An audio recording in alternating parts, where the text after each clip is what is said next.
नमस्कार। हमने जो सजीवों में नियंत्रण एवं सामंजस्य पाठ पढ़ाया था, उसमें से हमने सबसे पहले संवेदनशीलता पढ़ाया था। दूसरा में हमने पढ़ाया था पादक हार्मोन्स और तीसरा में पढ़ाया था हमने जंतु हार्मोन्स। ये सभी हमारे बॉडी को कंट्रोल करता है। तो मुख्य रूप से कंट्रोल करने वाली जो तंत्र होती है उसे हम तंत्रिका तंत्र कहते हैं। अब तंत्रिका तंत्र को नर्वस सिस्टम कहते हैं। आज हम नर्वस सिस्टम के बारे में जानेंगे और उसको पूरी तरह समझेंगे। तंत्रिका तंत्र ही है जो हमारे पूरा बॉडी के हर कोने से सिग्नल हमारे मस्तिष्क तक पहुंचाता है और हम जानते हैं। यहां तक कि आंखों से देखना, ठंड महसूस होना, गर्मी महसूस होना, कूलर चलने के बाद में हमें ठंड लगती है उसका महसूस होना, ये सभी चीजों को कंट्रोल करने वाले जो तंत्र होती है उनमें से सबसे महत्वपूर्ण तंत्र होता है तंत्रिका तंत्र। तो अब चलते हम तंत्रिका तंत्र की ओर। नमस्कार। मैंने कल जो वीडियो बनाया था आपका वो जंतु हार्मोन्स के विषय में था, जो हमारे शरीर को नियंत्रण करता है। उसी शरीर को नियंत्रण करने में और एक तंत्र बोला था जो मैंने, वो था तंत्रिका तंत्र। कल जो किया था वो था रासायनिक तंत्र। आज हम आपको तंत्रिका तंत्र के बारे में बताएंगे, जिसको अंग्रेजी में हम नर्वस सिस्टम कहते हैं। तंत्रिका कोशिकाओं से निर्मित अंगों का समूह है जो शरीर में नियंत्रण, संचालन एवं समन्वय का कार्य करने का काम करता है। इसीलिए इसे तंत्रिका तंत्र कहते हैं। मनुष्य शरीर में तंत्रिकाएं शरीर के लगभग हर भाग में, मस्तिष्क से लेके मेरु रज्जु होते हुए शरीर के हर कोने में पहुंचता है। ये है तंत्रिका तंत्र। तंत्रिका तंत्र को हम मेन रूप से 3 भागों में बांट सकते हैं। सबसे पहले आता है मस्तिष्क, जिसे ब्रेन, स्पाइनल कोड और नर्वस। ब्रेन, स्पाइनल कोड और नर्वस। स्पाइनल कोड को हिंदी में मेरु रज्जु कहा जाता है और नर्व्स को हिंदी में नस कहा जाता है। अब ये तीनों हमारे शरीर को संतुलन करने में, हमारे शरीर के हर क्रिया में भाग लेता है। अब हम इसके बारे में जानने से पहले आपको हम एक चित्र दिखा रहे हैं। ये चित्र जो है, देखिए, सिर से लेके पांव तक पूर्ण रूप से तंत्रिका तंत्र का जाल बिछा हुआ है, अर्थात नर्वस नसों का जाल बिछा हुआ है। अब हम तंत्रिका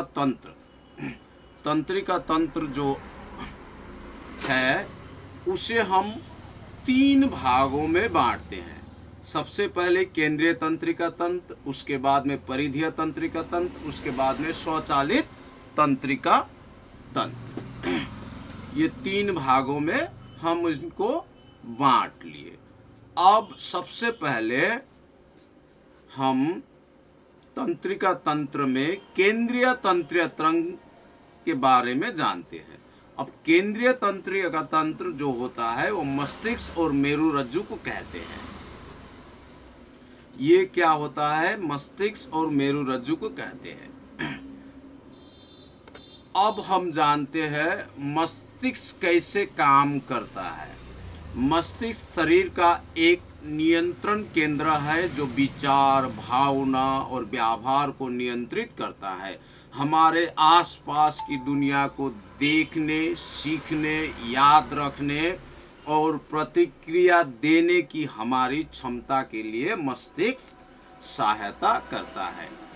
मनुष्य के मस्तिष्क का वजन औसतन 1350 ग्राम होता है।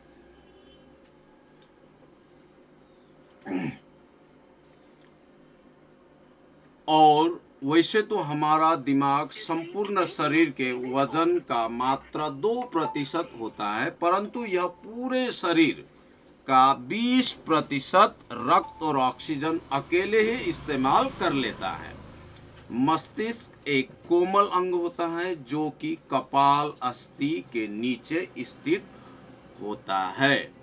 अस्थि का मतलब होता है हड्डी। कपाल जिसको हम क्रेनियम कहते हैं। कपाल एक हड्डी होता है जिसको हम क्रेनियम हड्डी अर्थात कपाल अस्थि कहते हैं। ये कपाल अस्थि जो है ये हमारे मस्तिष्क को किसी भी प्रकार की चोट से बचने के लिए होता है और ये 8 भागों में विभाजित होता है, अर्थात 8 हड्डियां मिल के बनता है। 8 अस्थियां मिल के क्रेनियम नामक हड्डी बनता है। ये क्या करता है? ये हमारे मस्तिष्क में किसी भी प्रकार के चोट लगने से ये बचाता है और ये बहुत मजबूत होती है। अब हम जाते हैं मस्तिष्क, ब्रेन के बारे में। अब मस्तिष्क, हमारा मस्तिष्क में एक झिल्ली पाई जाती है।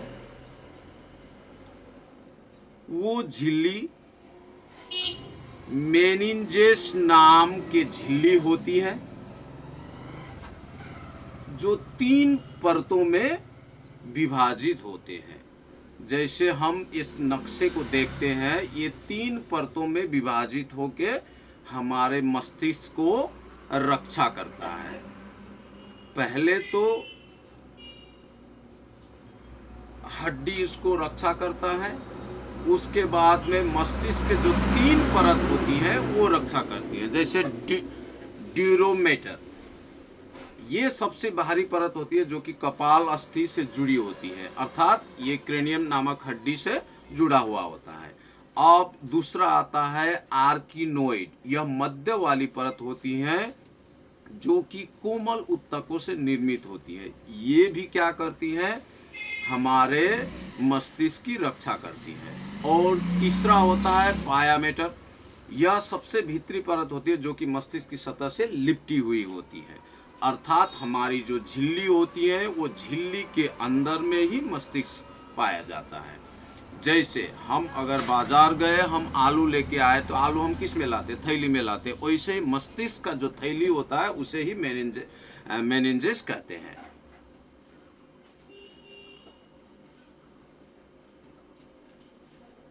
और ये मेनिन्जेस परत जो है ये हमारे मस्तिष्क के मध्य सेरिब्रो स्पाइनल द्रव्य भरा रहता है। इसके अंदर में क्या भरा रहता है?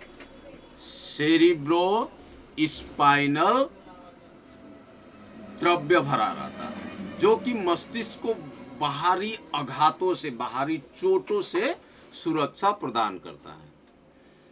किसी कारणवश अगर इस मेनिन्जेस पर कोई भी प्रकार की चोट लगती है या कुछ भी समस्या होता है तो उस मनुष्य को मेनिंजाइटिस नामक बीमारी हो जाती है।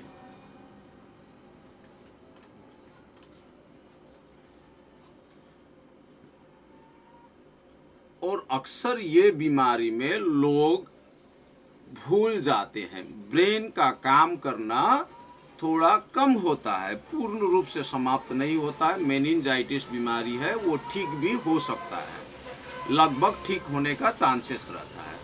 अब मानव मस्तिष्क को हम 3 भाग में बांटते हैं। जैसे हम जो ऊपर ये देखते हैं, इसे हम अग्र मस्तिष्क कहते हैं, बीच की मध्य मस्तिष्क और पीछे वाली पश्च मस्तिष्क कहते हैं। अब जो अग्र मस्तिष्क जो होती है उसे अंग्रेजी में फोरब्रेन कहा जाता है, उसका भी 3 भाग होता है। सबसे पहले होता है सेरिब्रम। सेरिब्रम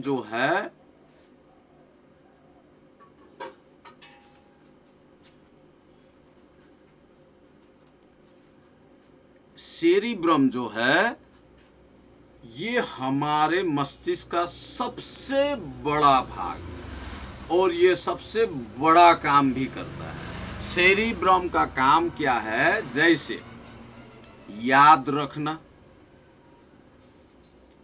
पढ़ने में तेज होना, झट से कोई प्रश्न का उत्तर देना। जिसके पास में सेरिब्रम की कैपेसिटी ज्यादा होती है, वो बहुत ही बुद्धिमान हो सकता है।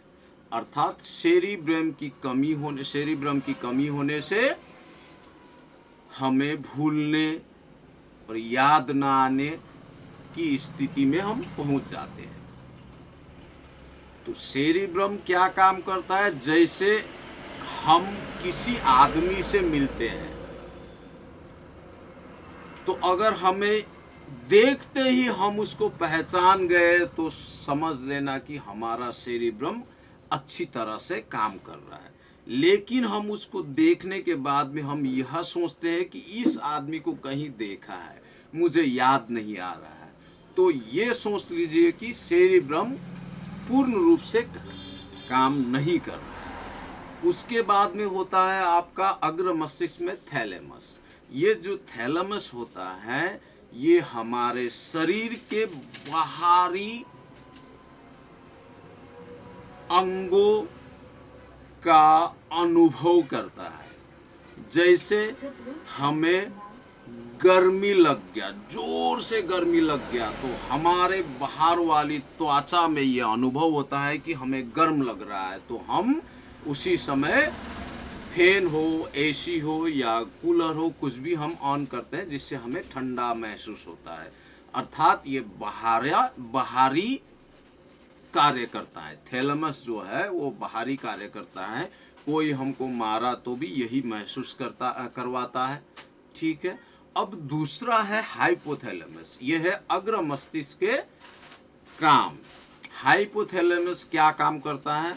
ये हमारे अंदर की क्रियाओं को क्रियान्वित करता है। जैसे हमें भूख लग रहा है, ये हाइपोथैलेमस हमारे ब्रेन को सिग्नल देगा कि हमें भूख लग रहा है और खाना खाना चाहिए। हमें प्यास लग रहा है, हमको खाना खाना चाहिए, पानी पीना चाहिए। वैसे हमारे शरीर के अंदर में, जैसे कभी कभी हम लोग कहते हैं ना, अंदर अंदर बुखार महसूस हो रहा है, तो ये कौन बताता है? हाइपोथैलेमस। इसके साथ में ये अनेकों कार्य करता है। जैसे रोड में चलते हुए किसी को देख लिया, हाइपोथैलेमस काम करना शुरू किया। ये हाइपोथैलेमस जो है ये पूर्ण रूप से उत्तेजित थैलेमस है। ये इसको हम उत्तेजित थैलेमस भी कह सकते हैं। हाइपोथैलेमस को हम उत्तेजित तंत्र भी कह सकते हैं। ये हो गया आपका अग्र मस्तिष्क के तीनों पार्ट के बारे में। जैसे सबसे पहले सेरिब्रम हो गया जो याददाश्त रखता है, थैलेमस हो गया जो बाहरी जो वातावरण की हमें ज्ञान देता है, और हाइपोथैलेमस जो है हमारे अंदर की क्रियाओं का ज्ञान देता है। तो अब हम फिर चलते हैं मध्य मस्तिष्क की ओर। मध्य मस्तिष्क में होता है कार्पोरा। कार्पोरा वह चीज है जो हम किसी को देखते हैं तो वो रेटिना से होते हुए हमारे ब्रेन में सिग्नल पहुंचा देता है। तो हम देखते, ओह ये है, ये कुत्ता है, ये बिल्ली है। ये सभी कौन कौन काम करता है इसके लिए? कार्पोरा। अब आया सेरिब्रल या पेंडिकल। अब सेरिब्रल या पेंडिकल आया। सेरिब्रल, जिसे हम पेंडिकल भी कहते हैं, ये क्या काम करती है? हम जो मस्तिष्क पढ़ते हैं तो मस्तिष्क जो ब्रेन है उसे मस्तिष्क कहते हैं, और मस्तिष्क का दूसरा भाग भी होता है, वो है स्पाइनल कोड। ठीक है, स्पाइनल कोड जो मेरु रज्जु होती है वह सेरिब्रल जॉइंट का काम करती है। अर्थात ये जो सेरिब्रल है ये हमारे मस्तिष्क को मेरु रज्जु से जोड़ देती है, इसका यह काम है। अब आया पश्च मस्तिष्क। पश्च मस्तिष्क में सबसे पहले तो इसको हम 3 भाग में बांट देते हैं। इसको 3 भाग में बांट देते हैं। सबसे पहले है सेरिबेलम, दूसरा है पांस बोरेलाई, और तीसरा है मेडुला ऑब्लांगाटा। अब हम जानते हैं सेरिबेलम के बारे में। यह एक छोटा दिमाग होता है, ये हमारे इच्छित क्रियाओं को नियंत्रित करता है और शरीर को भी संतुलन बनाने का कार्य करता है। अर्थात सेरिबेलम हमारे शरीर में बैलेंस करता है। बैलेंस अर्थात जैसे अगर हमको किसी तार पे चलने के लिए बोले, किसी एक छोटे से तार पे चलने के लिए बोले तो हम चल नहीं सकते हैं, लेकिन सर्कस में जो आदमी काम करता है वो उसी तार पे चल लेता है, क्योंकि उसका सेरिबेलम पक्का हो जाता है। वो काम करते करते उसको हैबिट हो जाती है। तो आपने देखा होगा कि साइकिल भी कोई चला नहीं पाता है, जब उसका सेरिबेलम बैलेंस करना शुरू करेगा तो वो साइकिल भी चला पाएगा। इसी तरह दारू पीते हुए आदमी को आप लोगों ने देखा होगा कि हिलते डुलते जाएगा, वो अपने आप को कंट्रोल नहीं कर सकता है। अर्थात उसका सेरिबेलम काम नहीं करता है, जिससे वो अपने आप को कंट्रोल नहीं कर सकता है। उसके बाद में आया आपका पांस बोरोलाई। पांस बोरोलाई यह हमारे शरीर में होने वाले श्वसन की क्रिया को नियंत्रित करता है। और सबसे लास्ट में आया मेडुला ऑब्लांगाटा। मेडुला ऑब्लांगाटा के बारे में हम आपको छोटा सा बात बताते हैं। जैसे हम खाना खाते हैं तो हम अपने दांत से चबा के उसे हम गले से नीचे निगल डालते हैं, लेकिन निगलने के बाद भी हमारे शरीर के अंदर में क्या होता है? जो भी होता है वो संपूर्ण रूप से मेडुला ऑब्लांगाटा का काम है। वो हमारे पेट में पच के हमारे मल द्वार से बाहर निकलने तक का कार्य मेडुला ऑब्लांगाटा ही करता है। जैसे इसका कार्य क्या है? पाचन करना, हृदय की धड़कन, उत्सर्जन, रक्त परिसंचरण, ब्लड प्रेशर, हिचकी आना, छींकना, उल्टी करना, ये सभी क्रियाओं को नियंत्रण कौन करता है? Medulla oblongata. अब हम जाते हैं मेरु रज्जु की ओर। मेरु रज्जु, जिसे हम मेरुदंड भी कहते हैं, मेरु रज्जु जो होती है हमारे बिल्कुल पीठ में होती है। पीठ में होती है, और ये इसको बचाने के लिए क्या होती है? हड्डी होती है। वो हड्डी के अंदर से ही नस गुजरा हुआ रहता है, उसी को हम मेरु रज्जु कहते हैं। वो क्या करती है? हमारे शरीर को बैलेंस बनाने का काम भी वही करता है, एक रूप से। जैसे आपको हम समझाते हैं, सबसे पहले तो क्या है, अगर हम किताब लेके पढ़ने के लिए बैठे और पूर्ण रूप से हम किताबों पे ध्यान देने लगे तो हमें ये पता नहीं चलता है कि पीछे से कौन आ रहा है। जब हमारे शरीर को टच करता है तो हम एक प्रकार की प्रतिक्रिया करते हैं और पीछे मुड़ के देखते हैं और उसके बाद में हमें पता चलता है कि ये आदमी है, ये बोलते हैं। तो ये काम मेरु रज्जु का है। हमारे जो ब्रेन होता है उसमें 12 जोड़ी नस निकलती है और हमारे जो मेरु रज्जु होती है उनमें से 31 जोड़ी नस निकलती है, जो हमारे दायां और बायां 31 फैला हुआ रहता है। तो कोई भी आदमी आए और हमें टच करे तो ये संपूर्ण रूप से ये जो नसें होती है वो पूरा कार्य करती है और सीधा ब्रेन को सिग्नल दे देता है कि कोई आया हुआ है।